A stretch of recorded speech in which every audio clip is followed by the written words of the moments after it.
I guess Northern Ireland, it's one of those things where I think we're not really sure what really went on yet, despite millions of times on inquiries and police commissions and whatnots. And with many of these things, a lot of the time it's about the impression that war creates on people and the stories that they remember.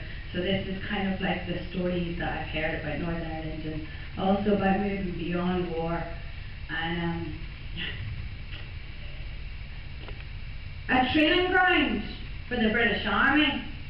Sorry to alarm you, but honestly, really, they called it the Troubles because they never did take it seriously. It was just quite handy to patrol in armoured landings, streets and fields with guaranteed hot meals.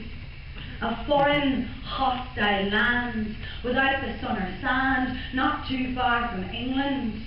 Cutting down on fuel costs, so what a life lost, sure they didn't give a toss. They had this trick where they'd take a mick up in a helicopter, blindfold a bugger, hover lower, then kick him out, laugh as he'd shout, or white light, white noise for the long cash voice. Internment, where you have a stint at Her Majesty's pleasure with no charge or jury to measure the nature of your crime or length of your time. They use the word to hide the absurd. Internment, imprisonment, the Troubles, civil war, plantation, occupation, a people forced from sight, stripped of land and rights. But back to living history, it really is no mystery. The Troubles helped the army.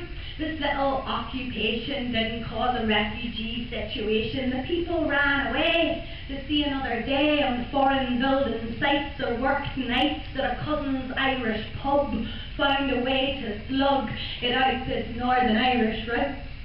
The people fled, saw loved ones shot dead, and among the troubled faces, the army built spaces, blocked road, built watchtower to watch the people cower.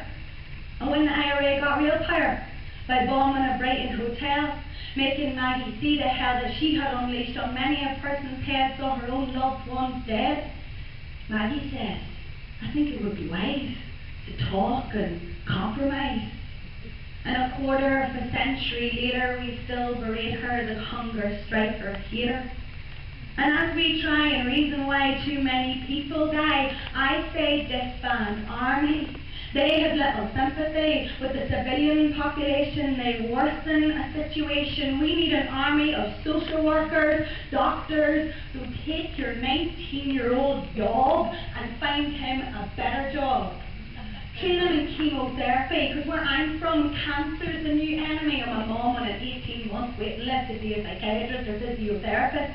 And the politicians don't give a fuck. It's slow death through neglect. Then ex-terrorists got paid off, while the alliance got laid off.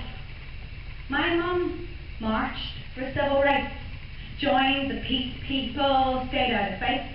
Now she's rolling in pain because the healthcare provision is insane, while the politicians are rolling in sterling. Guess it must dilute that all-Ireland yearning.